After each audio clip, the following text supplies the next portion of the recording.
Good morning, everyone. Good morning. We're going to continue our series on faith in everyday life with a second part in our talk on anxiety. Today we're going to be talking about holistic strategies for living with anxiety. We were just saying that our next forum, our next session on this series will be in August 7th, the first Sunday of August. Dr. Simona Murnick will be talking about compassion fatigue and burnout and what to do, how to help yourself with compassion fatigue. So I hope you can join us for that. I also want to let you know that we are thinking about very close, probably making a decision, unless there's a strong reason not to return our forums to the dining hall starting in September. So our August forum will continue in here. We'll meet here in the library for our August forum, but then starting September 11th will be our next forum for the program year, and we're thinking of returning to the dining hall just to give us more space, allow people to enter and exit more freely than this space allows. So I hope if there are any major objections to that, please let me know. So we'll continue. I want to begin by just doing a quick review for those that may not have been here last week about, last week we talked about what is anxiety. The Diagnostic and Statistical Manual, kind of the Bible for psychiatrists, psychologists, and counselors, defines anxiety disorders as those that share features of excessive fear and anxiety and related behavioral disturbances. Fear is the emotional response to real or perceived imminent threat. So a fear is when there is a real or perceived imminent threat, meaning a threat that is happening right now.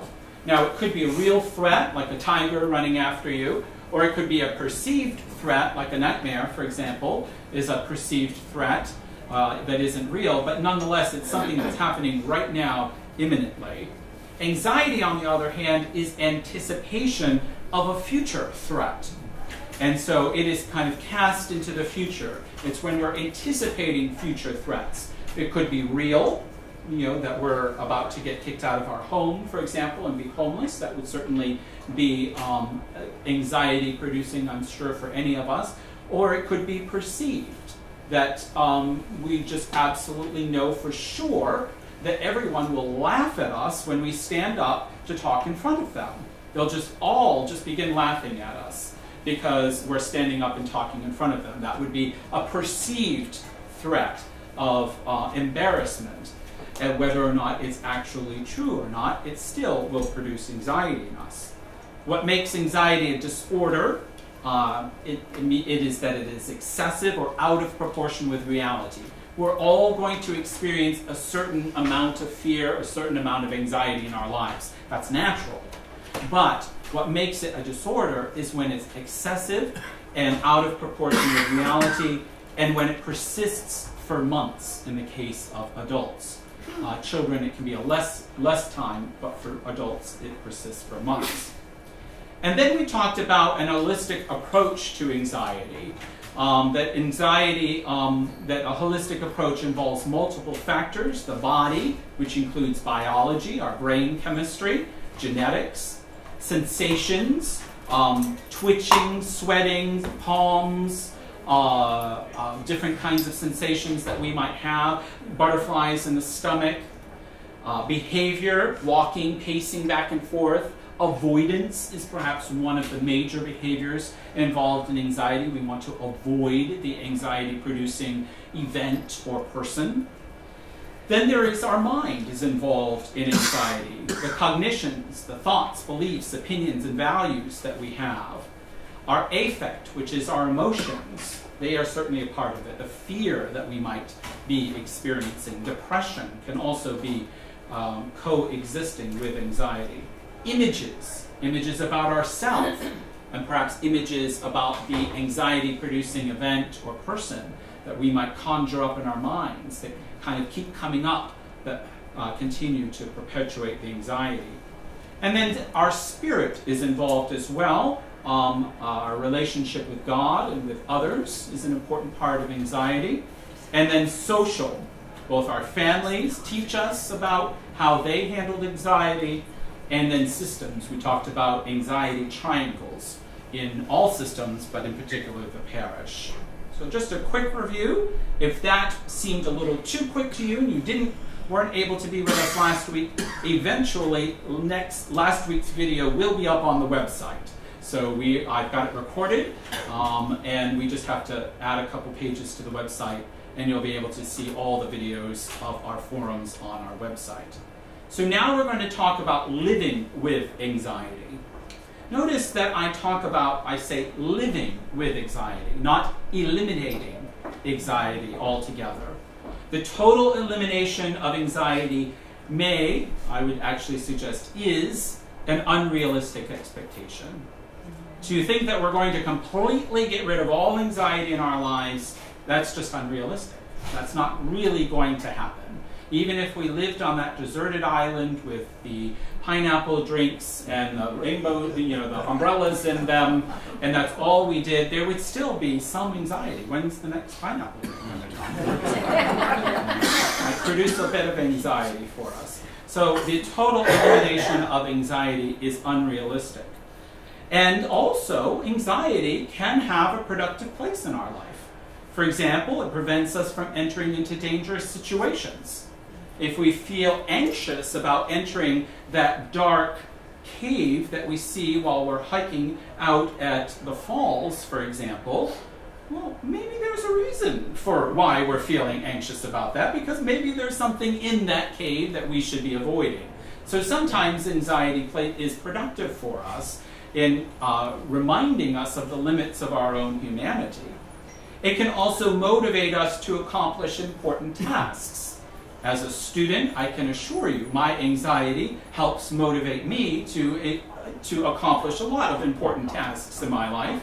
If I didn't get a little bit anxious about finishing the homework I've been assigned or studying for an exam that I have coming up, I might not do it. And I might just walk into the classroom completely unprepared. So a certain amount of anxiety can actually be a motivator for us. And it can also make us more resilient. The more anxious, the more experiences that we've had with anxiety and realized that we were able to move through that anxiety and be able to work through it and come out on the other side, the more resilient we can become. To continue my example of being a student, for example, when I first started college, my anxiety level about major exams was much, much higher than it is today. Why? Because I've taken a lot of exams in my life. I know what it's like to go through taking an exam. I know what I need to do to prepare. I know what I do. But if I hadn't ever experienced that initial anxiety, I would not have the resilience I have today to face it today as well. So we'll be talking about living with anxiety. Our desire then should not be to completely eliminate anxiety from our lives, but rather to learn how to manage it in a healthy and holistic way that helps us rather than hinders us. So here are some holistic strategies for living with anxiety. We'll first talk about the body. With the body, we just have to sometimes remember the basics. Good nutrition, exercise, plenty of sleep. This seems like, oh, but Father Sean, we hear that all the time, and yet it's so important. If we're eating on the go, and we're stuffing, McDonald's drive-through into our faces because we don't have enough time to eat anything more healthier than that, or TV dinners, or things like that. If we're not exercising at all, not even getting a walk, if we're not getting a proper amount of sleep, only a couple of hours, a night, that's going to have an impact on us and our ability to live and manage the anxiety in our lives. Have any of you heard of being hangry? Many of you have someone in your life who gets hangry. I have someone in my life who gets hangry. So I'm familiar with it, where you're hungry and angry. That's not a good way of being able to manage anxiety. You have to be eating regularly, exercising. Remember I talked about how anxiety produces certain chemical reactions, the fight or flight response in us. And that if we aren't actually having to fight the tiger or fly from the tiger, that those hormones, those chemicals continue to build up in our brain. Well, guess what can help release those? Exercise. Exercise can help release all of that. and to help us to manage and live with anxiety. A technique that therapists will sometimes use for people to manage anxiety is called progressive relaxation. Anxiety can cause muscle tension in us, and it's a way of recognizing that muscle tension and that, oh, that's not what I wanted.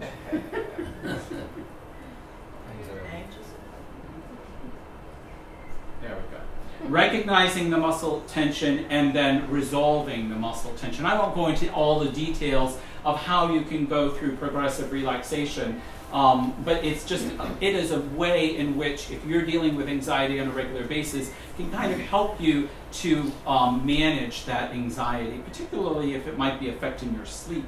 Good thing to do before you go to sleep. Autogenic training is another kind of bodily behavior that we can use to manage anxiety. It focuses on sensations in the body, and it involves a mild form of self-hypnosis. Another important way of managing anxiety is medication. Medication can be an effective strategy for managing anxiety, especially if that anxiety is very severe. Sometimes anxiety can just be so overwhelming for us that we can't do a lot of the other strategies that we'll be talking about in just a moment because it's just clouding us. It's so present, it's so overwhelming that to do any of the other strategies would seem almost impossible. And medication can be a way of kind of breaking through that and kind of giving us some peace, giving us some calm to then be able to employ some other strategies. But don't self-medicate. Unfortunately, a lot of us sometimes can do that. Excessive alcohol can be a way people manage anxiety. Using prescription drugs without a doctor's guidance can be a way of managing anxiety through self-medication.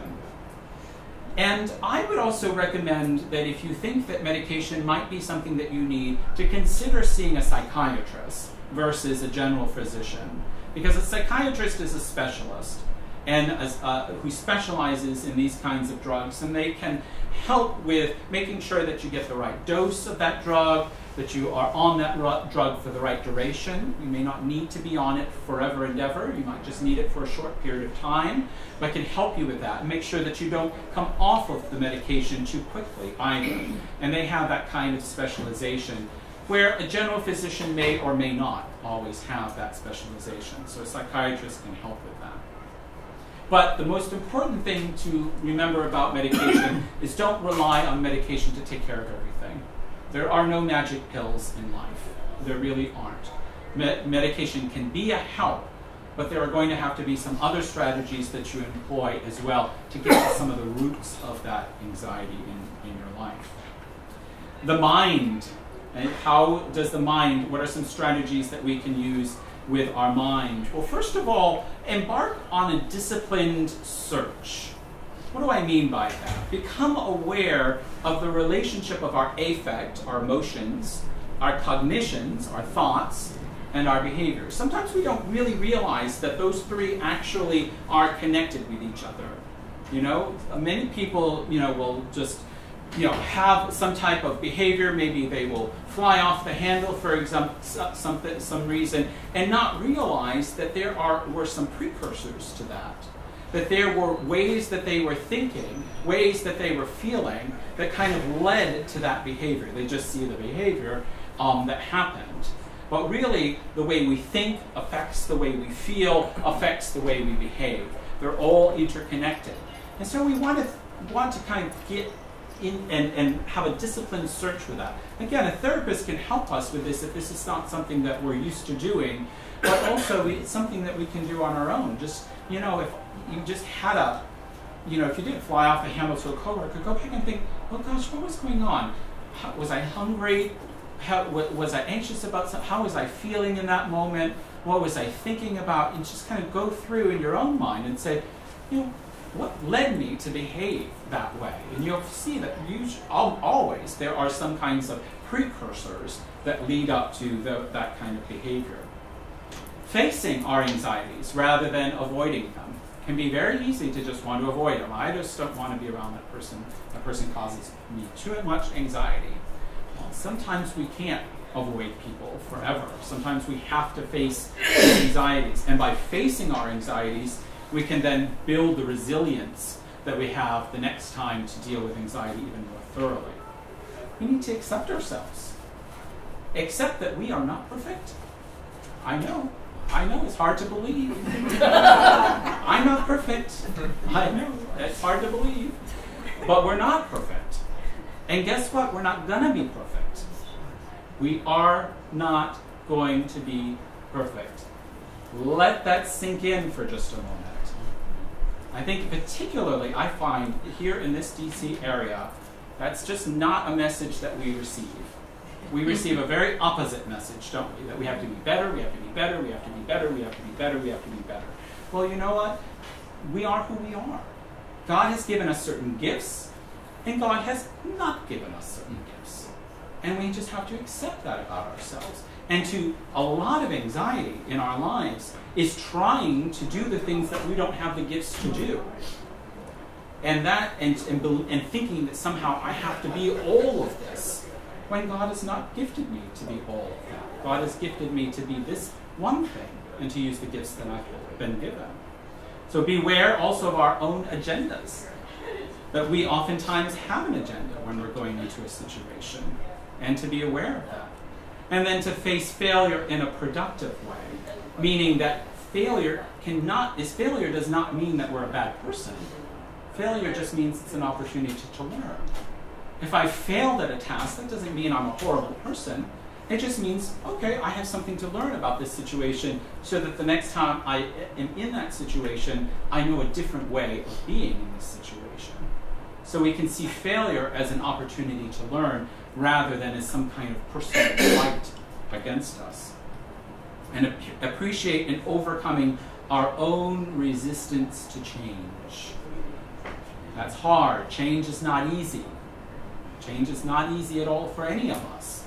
And we can have ways in which we're resisting change in our lives, ways in which God perhaps is trying to lead us into a new way of being, and we're resisting that change, and that resistance can be a lot of what's producing the anxiety in our lives. So just appreciating the fact that we're resisting this, and then consider ways of overcoming that resistance. And the other ways is to improve our self-talk. A lot of times we can have all or nothing thinking. You know, either I'm going to get this 100% right, or I'm not. Some of you may know that come to daily mass and breakfast know that I'm on a special diet right now. And it's very easy for me in this to say, you know, if I don't get this diet 100% correct, then I just might as well forget it. Just forget it, just give up, just don't even bother whatsoever. That's all or nothing thinking. To realize that, you know, life doesn't work that way. That there are places in between. Overgeneralizations. This person is always bothering me. This person is always nagging me. This person is always seeing me as a failure. Overgeneralizing. It's a very, very easy thing to do. Mental filters. That we filter out oftentimes the positive things in our life. How many times do we think about a person or think about an event, think about ourselves, and all we think about is the negative, and we're forgetting the positive. We're filtering it out, and we're only seeing this one small little bit of life when there's so much more of life that is there. Disqualifying the positive. No. He didn't really mean it when he said I did a good job. He didn't mean it. He didn't mean that. Because why would he think that about me? I'm not good enough to do a good job. He didn't really mean it. Emotional reasoning, using our emotions to try to reason through a decision. Should statements. Ooh, this is a good one, huh? Should statements. Boy, I should be doing this. We in the church do this a lot. A lot. I should be doing more. I should be praying more. I should be reading my Bible more. I should be serving more. I should be giving more. I should. No wonder we feel anxious, right? When we have all of these should statements that we lay on ourselves. Personalization. We take things personally. Someone says something, and we immediately take it personally. Whether it was directed at us personally or not, we take it personally. question ourselves, did that person really mean that about me personally, or were they maybe just making a general statement? Holistic strategies regarding the spirit. Prayer.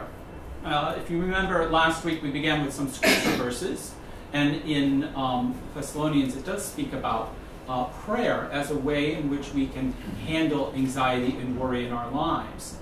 But it's very important to remember that prayer is about relationship. So often, we fall into a trap of believing that prayer is like a vending machine. You know, I go up to the vending machine, I say my prayers, I punch the buttons, and God's going to pop out what I want. Or maybe it gets jammed. And then we're like, you know, what's going on, God? Why am I not getting what I want? My new job, my relationship, my whatever. And sometimes very serious things in our lives, too. I don't mean to belittle that. Sometimes it can be very serious things. But still, we kind of approach prayer as a vending machine. I'm going to go up and do what I need to do, punch the right buttons, and what I want will pop out. That's not what prayer is. Prayer is a relationship. It's like those conversations that you have on the front porch with your spouse or your partner or a good friend. That's what prayer is like. Prayer is about a relationship with us, with God, and also a relationship with our neighbors, including, guess what? The anxiety producers in our lives. One way of managing anxiety is to pray for the people who are causing us anxiety in our lives. Lift them up in prayer as well. Find a regular time and place for prayer. That can be a helpful way in prayer. If you're praying at home, find a spot in your home that is kind of your sacred space, if you will, that you create for yourself. And evening, morning, whatever works for you. But try to find a regular time. Use a form of prayer consistently, but not rigidly. That can be the Mass, can be certainly as a form of prayer, the daily office, the Rosary, centering prayer can be a wonderful prayer form, journaling, walking in nature, walking labyrinths. These are all forms of prayer that you can use. Find what works for you. Try to use it consistently, but not rigidly. Also, in the spirit, service to others can be an effective strategy. If you feel like you've got a lot of problems in your life, sometimes helping other people can help you put that into perspective. Realize, wow, there are people in this world who have far worse problems in their lives than I do, and can be an effective way of dealing with anxiety. But it's important to let your greatest joy meet the world's greatest need. I don't believe we should ourselves into things, but rather, what is it that gives you joy, and follow that, and see if there's a way in which you can do that, and in service to others. Quiet days and spiritual retreats, relying on the body of Christ, asking for prayer from other people. Go and have coffee with someone, have lunch with someone. Not as a way to spread the anxiety like we talked about last week, but to just simply say, you know what, I could use some prayer, I could use some support right now, I just need some help. Rely on the body of Christ. That certainly includes me, Father Richard, the priests here, clergy, but also each other as well. Pastoral care is not just something that we, the clergy, do. We all can provide pastoral care for each other. And then spiritual direction can be a wonderful way of dealing with not just anxiety, but a lot of questions, a lot of things we wonder about. That's working with a person, sometimes a clergy person, sometimes a lay person, who can kind of guide us in our spiritual lives. Social strategies that we need in dealing with anxiety in our lives. We want to build healthy relationships with others. Ask ourselves, are my friends anxiety producers? If they are, then maybe we need to find some new friends. That might be something important. If we find that we walk away from a coffee or a lunch feeling more anxious than when we got there, maybe we need to look at finding some new friends. Have different types of relationships. We all need someone in our life who is a prophet. What do I mean by that? Prophet's not somebody who's going to tell you the future. A prophet's somebody who's going to tell you the truth. And say, you know what? If you stop doing this and you did this, that might help. And we all need someone like that in our lives. Somebody who's going to really just kind of sit us down and say, hey, I care about you, and because I care about you, I want to tell you what I'm seeing and that's happening in your life. The cheerleader. We don't all just need truth either. That can be, depressing if we only have a prophet in our lives. But we also need somebody who's going to encourage us. Who's going to say, hey, you can do it. You can be, you've got this. You've got this. Do we have friends that are our cheerleaders who are encouraging us? The harasser or teaser, the person who doesn't take us too seriously when we want to take ourselves too seriously. This is something I'm especially susceptible to in my own life. I want to take myself way too seriously. Somebody who's just going to kind of joke, and kid and say, hey, don't take life so seriously, and just kind of tease us a little bit. And then guides, people who can be guides in our lives, people who we look to as mentors. We also need to understand family dynamics. We learn a lot from our families. Now, I'm not one of these people that believes that everything is because our mother and father were so awful and terrible and horrible. No, that's not always the case. But we do learn a lot from our parents and from our siblings and from our family of origin. We learn a lot of things that we take into our adult lives. So our own family position, are we the oldest? Are we the mid-kid? Are we the youngest? What effect does that have on us? I'm the eldest in my house, and no one who knows me and my brothers would be surprised by that in a minute. I'm bossy. I like to be in control. I like to have everything the way I want it to be. So I'm like the oldest. Absolutely. And my youngest brother is definitely the youngest brother in the family. That's for sure. But that that has an effect on how we live our lives and how we deal with anxiety in our lives. Family secrets. Do our families have secrets? Are there things that our families are not talking about that are important? A divorce that happened that we never really understood. Some mysterious thing that happened. Perhaps substance abuse. Perhaps something else that happened in the family that the family's keeping a secret. And that can be an anxiety producer because it's not allowing us to have an open and honest relationship with each other. And then family issues, divorce, alcoholism, drug addiction, abuse. These are serious and important things, and if they're a part of your family history, they're certainly going to have an impact on how you handle anxiety in your life today. And perhaps that's especially where you might need the help of a trained therapist to work through some of those issues. Then I want to talk about managing anxiety in a system. Last week we talked about anxiety triangles and how anxiety can spread through a system when person A is upset with person B, but rather than going to person B, they go to person C instead. And then before you know it, anxiety has spread through the system. So one of the things for us to recognize in a system is sometimes there are people in our systems that we call the identified patient. This comes out of family systems work, particularly with alcoholism and drug addiction in a family. A lot of times the person who is the alcoholic or the drug addict becomes kind of the center of all the anxiety in the family.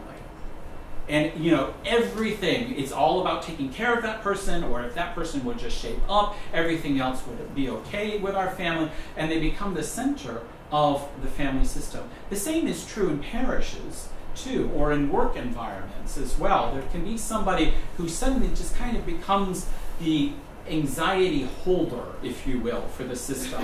And if that person would just shape up, boy, we'd have a much better parish, or we'd have a much better family, or a much better office, or whatever the case might be. Guess what? That's not true.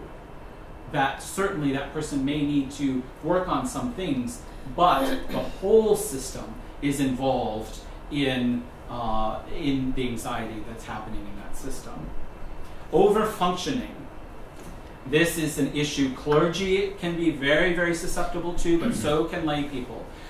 Something that needs to get done are you the first one to pop your hand up and say, I'll do it? I'll fix the problem. I'll take care of it, whether or not I feel called to do that, whether or not I feel I have the gifts to do that. Is it because we see something, oh, well, if this doesn't happen, it's not going to get done? And if it doesn't get done, then you know, the church will stop functioning and people will stop coming and you know, Armageddon will begin. No. You know what? Maybe it doesn't get done. Or maybe when it doesn't get done, somebody else realizes, hey, you know what? There's a problem here, and I think God might be calling me to fix this problem and to be a part in helping, you know, to resolve this problem. And somebody else then can come to work on this. But if I jump in to try to fix the problem right away, then I'm taking on that anxiety for myself, and I'm also not allowing other people the opportunity to perhaps stand up and be a part of that. Big, big problem in parishes, with clergy, with devoted lay leaders in parishes. We want, because we care so much. It comes out of a place of caring and love, and we care so much for our parish that we begin to overfunction, and we begin to just kind of try to fill all the roles. And then specifically to handle a situation where you have an anxiety triangle. If you find yourself being person C, someone comes to you and says, you know, I cannot believe so-and-so said that, and I'm so upset by it. What do we do? Do we just simply say, oh, here's the hand, you know, speak to the hand, you know, as they used to say? Well, that's not a very helpful way of responding to the situation, to simply try to, you know, remove the person from our lives and say, oh no, you just need to go to talk to them. Well, maybe that's not always going to be the way to handle it. Being a non-anxious presence in that person's life can be a way in which we can respond to people who bring anxiety to us. What do I mean by non-anxious presence? It simply means that we listen, we acknowledge the fact that they're not feeling well, but we don't take it on to try to fix it ourselves. Now, if the person says, you know, and we say, well, have you talked to that person? Oh, I can't talk to that person. I cannot talk to that person. It simply cannot happen. We can say, well, I'll go with you if you want. But make sure when you go with them that you don't start talking for them, because then you've taken on the anxiety for yourself. Just simply go and be present, be encouraging, and saying, you know, I know that there's something important that you want to say to this person, and I'm here to encourage you and to be a support to you, but don't go and try to fix it for them, because then we've taken on their anxiety as our own, and then it starts to spread. So these are some strategies, and then also finally, take responsibility for yourself. I think this is one of the most important pieces as well, is for us to just take responsibility for ourselves. What am I responsible for here? Am I responsible for fixing every single problem that happens in everybody else's life? No. No, I'm not. I am responsible for the things that I can do, and to take responsibility for that. And gosh, if I, you know, focus on what I can do in my life, and maybe focus a little bit less on all the problems in everybody else's lives, maybe I can be a part of reducing and managing anxiety in my own life and in the system as well itself. So these are some strategies that we can use, strategies using our body, our mind, our spirit, and our social being as well to help manage anxiety. I think since I'm preaching and not presiding, I can do a couple of minutes for some very, very quick questions, but I'll have to head out very quickly. Any questions? Thoughts or ideas, comments? Yes? I had never heard of autogenic practice before. Is there a place where one could get more information about that? Yeah. It's probably something that might be helpful to find a therapist that is trained in autogenic responses, you know, because it is kind of a process that is used. I'm not, for example, so I wouldn't be somebody that you could come to. But it's a way of kind of identifying sensations in your body and helping. It's similar to progressive relaxation, but it's more imagery than just muscle relaxation. It can be like dilation of vessels, different types of sensations in the body.